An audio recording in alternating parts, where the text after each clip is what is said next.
Sujit Uikey indigenous India 750 YouTube channel पे आपका स्वागत करता हूँ। आज मैं पहुंचा हूँ इंदौर में ये जयस की तरफ से कोई आंदोलन किया गया है। मैं जानना चाहूँगा जी, आपका नाम?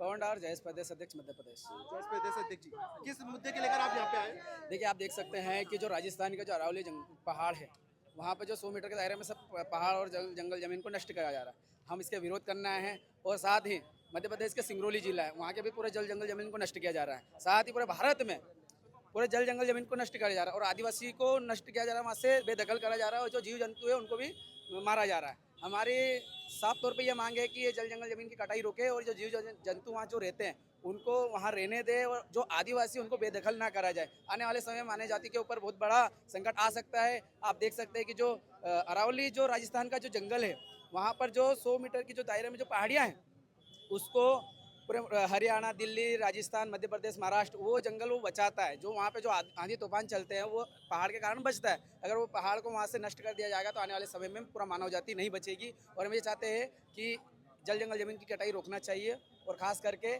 यहाँ की जो सरकार है उनको इस मुद्दे को मतलब एकदम संज्ञान में लेकर कार्रवाई करना चाहिए। जिस तरह से आपने बात करी मध्य प्रदेश का सिंगरौली जंगल काटा जा रहा है, वहाँ पर विपक्ष के नेता गए थे तो हाँ। उसमें कहा गया, जो विधानसभा में भी चर्चा हुई कि जो सिंगरौली जिला है वो प्रसाद अधिनियम के अंतर्गत नहीं आता है। इसमें क्या बोलना चाहोगे? देखिए, सरकार कम करना चाहती है आदिवासी क्षेत्रों को? देखिए आप देख सकते हैं जब भारत देश में अंग्रेजों ने आए थे, जब 60% जमीन 67% जमीन थी, अंग्रेज यहाँ से गए थे, जब भी 60% जमीन थी वो भी आदिवासियों की। पर आप देख सकते हो कि मात्र 3% जमीन आदिवासियों की बची है पूरे भारत देश में। बीजेपी, कांग्रेस के अन्य तमाम के जो पार्टियों ने इन लोगों ने बस आदिवासियों का बस नष्ट चाहा है, इनको इनके अधिकारों से बेदखल करा है। हम सरकार से साफ मांग करते हैं, आदिवासी को बेदखल करेंगे तो आने वाले समय में बहुत बड़ी क्रांति छिड़ेगी और आने वाले समय में दिल्ली की ओर कूच करेंगे जो जल जंगल जमीन को नष्ट कर रहे हैं। और भी हमारे यहाँ पर साथी है, उनसे भी चर्चा करना चाहेंगे। क्या जल जंगल जमीन यदि नहीं बची तो आप अगला कदम क्या उठाओगे? देखिए, जल जंगल जमीन अगर नहीं बचती है तो उसका हम छोटा सा ट्रेलर भारत के अंदर देख चुके थे जब कोविड आया था। किस प्रकार से जो मानव जाति है ठीक से सांस नहीं ले पा रही थी, वो किस प्रकार से सांस लेने के लिए, ऑक्सीजन लेने के लिए परेशान थी। और वही स्थिति मुझे लगता है कि भारत के अंदर बहुत जल्द आने वाली है, क्योंकि लगातार केंद्र की सरकार और भाजपा की सरकार, मोदी सरकार द्वारा अलग अलग राज्यों के जो जंगल है उन जंगलों को विकास के नाम पे लगातार काटा जा रहा है। इस विकास के नाम पे सिर्फ जंगलों को काटा जा रहा है और अगर इस तरह से विकास होता रहा है तो बहुत जल्द मानव जाति का विनाश होना भी तय है।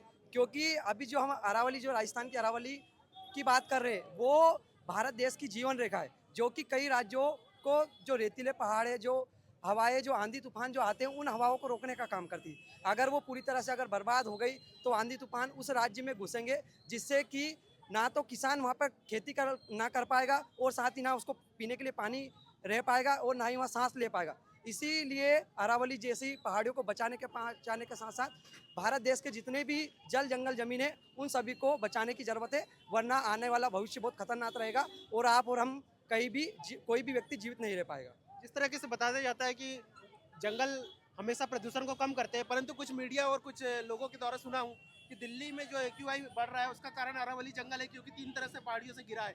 ये इस बात को आप कैसे लेते हो? देखिए, ये तो बिल्कुल एक मजाकिया बात हो गई, क्योंकि उनको भी पता है कि पर्यावरण के लिए अगर कोई और हम लोगों के लिए अगर कोई जीवन को काम देने का काम करता है तो वो पेड़ ही है। और वो सिर्फ अपने विकास के लिए और कुछ चंद रुपयों के चक्कर में सिर्फ ऐसा बेतुके बयान दे देते हैं। उनको भी पता है कि अगर पर्यावरण नहीं बचेगा, जल जंगल जमीन नहीं बचेंगे तो हम लोग सांस कैसे लेंगे, हम लोग मानव जाति के लोग जिंदा कैसे रहेंगे और हमारी जो आने वाली पीढ़ी है वो जिंदा कैसे रहेगी। तो ये सिर्फ उनकी राजनीतिक रोटियों सेकने के लिए और अपनी जेबों को भरने के लिए सिर्फ ऐसी ये बेतुकी बातें करते हैं। इस तरह की बातें एक प्रोफेशनल मीडिया चैनल जो है, नेशनल मीडिया चैनल ने इस तरह की देखिए, बातें की है। आपको भी पता है, मैं आपके चैनल के माध्यम से कहना चाहूँगा कि जो आजकल जो देश की मीडिया है और जो लोकतंत्र की हम बात करके वो किस प्रकार से लोकतंत्र पर एक व्यक्ति विशेष द्वारा कब्जा जमा लिया गया है और वो सिर्फ जिस प्रकार से उनको प्रेजेंट किया जाता है वो दिखाता है कि वो सिर्फ एक व्यक्ति विशेष को प्रेजेंट करने के लिए और एक व्यक्ति विशेष को लाभ पहुंचाने के लिए ही सिर्फ वो बातों को बताने का काम करते हैं। आपका नाम बताइए। मेरा नाम पवन अहिरवाल। जय का आदिवासी का आंदोलन, जिसमें जयस का आंदोलन था, यहाँ पर पर्यावरण को बचाने के लिए आंदोलन किया गया था। ऐसे ही आगे भी वीडियो देखते रहिए। जय जवाहर, नमस्कार।